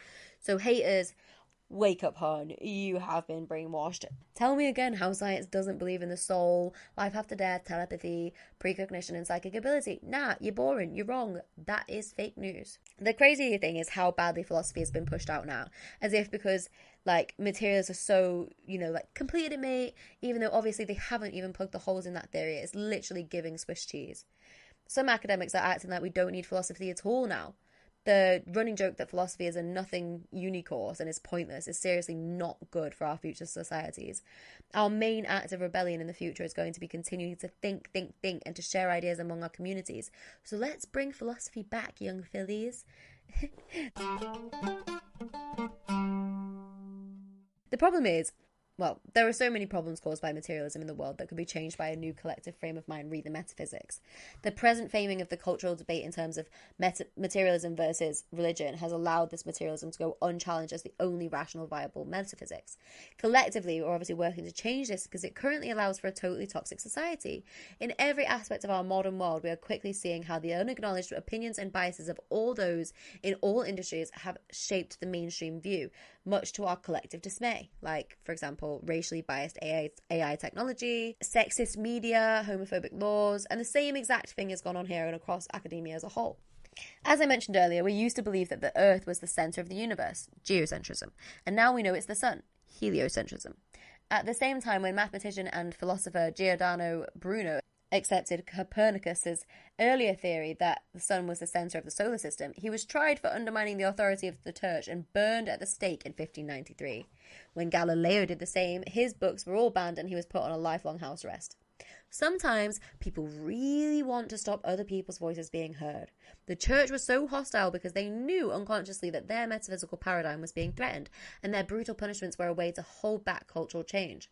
They fought a futile battle as the shift was already underway, and the same thing is happening now. Just like the church in the 17th century, materialism is under threat, and a new paradigm is emerging. Materialists are responding quite aggressively to this challenge, just as the church did. Obviously, they generally aren't imprisoning or killing enemies, but silencing them however they can and reacting with a similar closed-mindedness and hostility, with a desire to stay stuck in the past, despite significant findings in science which disprove them. There are three main ways in which metaphysical paradigms react to existential threats: by becoming more rigidly dogmatic, by punishing heretics, and by ignoring or suppressing unwelcome evidence. And this is still the way that fundamentalist religions maintain themselves in the midst of the 21st century secular culture. They also create fear by ostracizing and punishing anyone who strays from the beliefs of that theory or religion, punishing those who stray and attempting to restrict the availability of any evidence which contravenes the beliefs. Literally and unfortunately like materialism, or at least like how some of the adherents of the belief system of materialism respond to challenges to their worldview. So many free thinkers with esteemed scientific backgrounds who question the tenets of materialism are accused without question of being pseudoscientific. If these scientists accept the existence of psi phenomena or investigate them, because materialists are the dominant peoples in our scientific communities, they may find it difficult to get funding for research or to publish work in their journals, present at conferences, or get academic posts at universities. They can be ridiculed, have their work doctored online, and videos removed without cause. Fundamentalist materialists will do anything to suppress evidence that disproves materialism, as psi phenomena does. Look, why do we believe things when we're given evidence to the contrary? There are about 1 billion issues of materialism, scientifically speaking, so why the fuck has this proven false belief system become the most dominant of our time? Why the hell have we ended up following this obviously incorrect route when so many smart people have told us that it's clearly misinformed and an absurd choice of belief system based on incorrect assumptions around science? Some materialists have a blanket refusal to consider evidence for psi phenomena, which is similar to the way many religious fundamentalists refuse to consider evidence which goes against their beliefs. Their refusal isn't based on reason, but on the fact that these phenomena contravene their belief system, which contradicts the naive assumption that those sciencey people and that science is always purely evidence-based and that theories and concepts are always re-evaluated in the light of new findings. This is ideally how science should be, but unfortunately, any findings or theories that contravene the tenets of materialism are often dismissed out of hand without being given any or a fair hearing. Despite this, there are still many, many scientists, as we've discussed, who openly stand against materialism because it's obviously false. But it's frustrating. The dogmatic assertion that psi doesn't and cannot exist is a good example of what the philosopher Alfred North Whitehead described as the self-satisfied dogmatism with which mankind at each period of its history cherishes the delusion of the finality of its existing modes of knowledge. And look, some good stuff has already happened in this fight. The British psychologist Richard Wiseman is one of the most active and vociferous critics of psi, and even he has remarked that by the standards of any other area of science, remote viewing is proven. Well, remote viewing in and of itself proves materialism has to be incorrect. Another big critic of psi, one of America's worst psi critics, admitted after initial outrage that the findings do seem to indicate that something beyond odd statistical hiccups is taking place. Bro, these people literally spend their entire life trying to debunk this work and have literally, in the face of the science, had to admit there was something strong and undeniable happening in the research for psi phenomena, which materialism is not compatible with. At the end of the day, we lent on religion for centuries, until we knew more. We lent on materialism, now we know more. Let's not mistake our need for certainty for centuries of misguided attention again. We should be moving forward away from materialism's sticky grips and into a more well-rounded understanding of the world based on the ever-growing body of research and evidence we have access to. We have to be adaptable to the changing nature of science to be able to successfully evolve as creatures.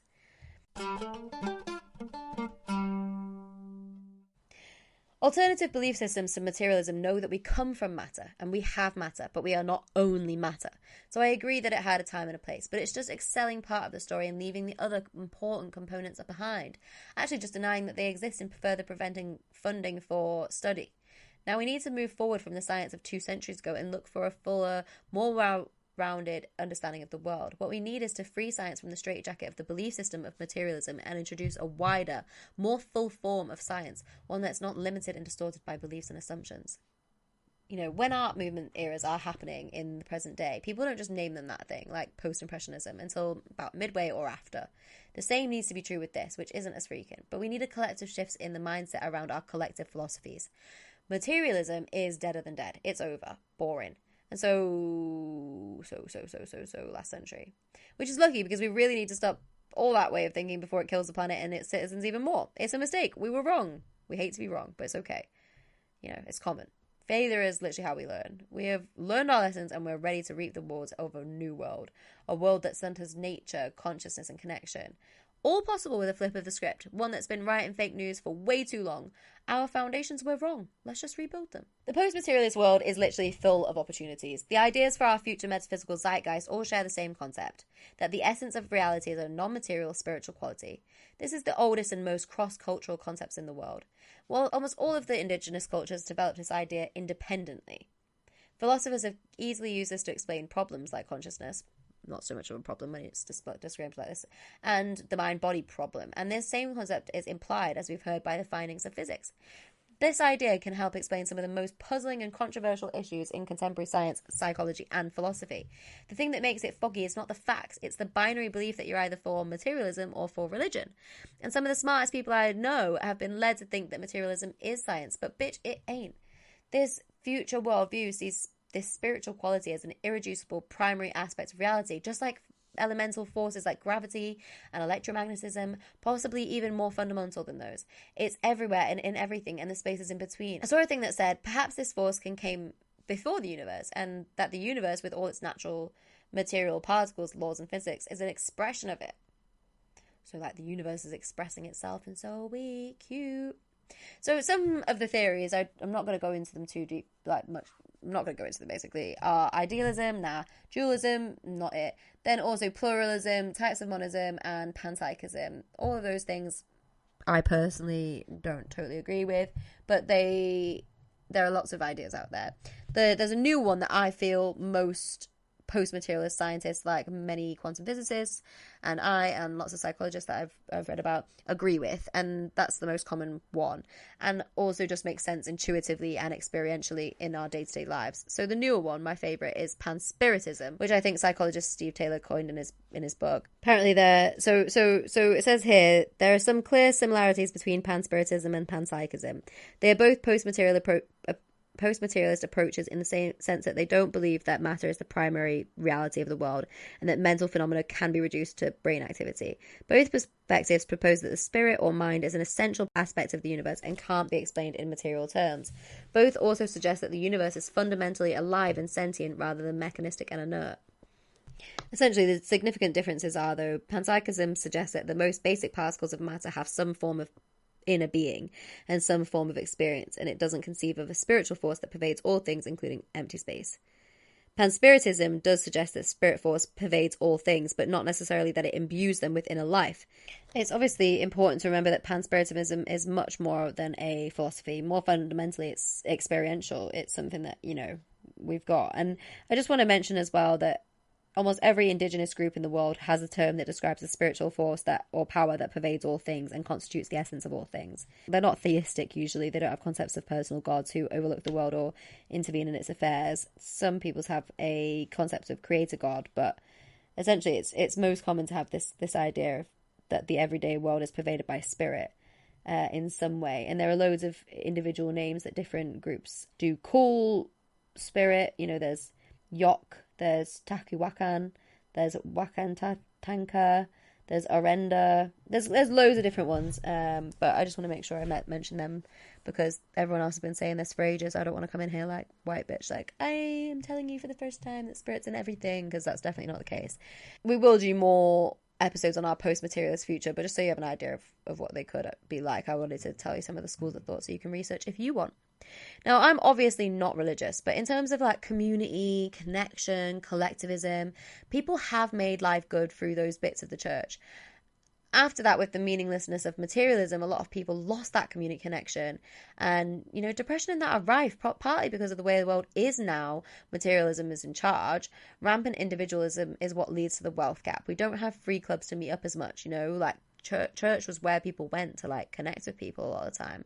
And now it's just not really as much of a thing to have like just this place where everyone in the community kind of goes type of thing. And it did provide some good in terms of community and connection, and materialism puts it supports the put yourself first mindset of the right wing, and that rampant individualism is what makes us feel separate from others.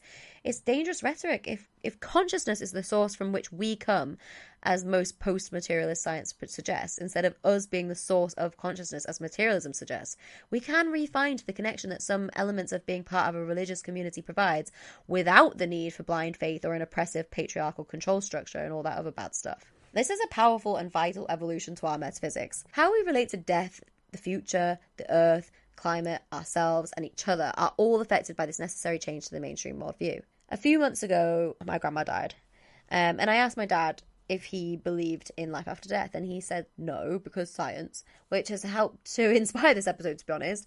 I was already reading something relevant, and then this made me feel like, no, that's not facts, that's actually materialism, that's not science. And we lose out on so much good because of the falsehoods of materialism and the falsehoods of religion taking the front and centre on all things spirit. Life after death isn't incompatible with the science, and it doesn't belong to religion. Future episode on NDEs will be coming at some point, so tune in if you're into that kind of thing. A worldview that encompasses spirit is going to be really meaningful and purposeful and have the benefits of some of the things that people liked about being in tune with their inner self through religion, but without the needs for any of the, the side of religion that people don't like, because you don't need to have that shit. You can just be like, right, I believe that I have a spirit force, I believe that all this stuff, but then you can actually like have both science and spirituality, which is what this podcast is about. We're multifaceted. We can be lots of things, and I think that's the most exciting thing about being human. Look, in conclusion, science and spirituality are not mutually exclusive. In fact, they are highly compatible. Ideas that seem incompatible with science are not so. They're just incompatible with the false assumptions of materialism. I'm here on the coattails of so many top scientists and philosophers to relay the important message. Materialism is dead, and in its wake, the possibilities are alive for all of us.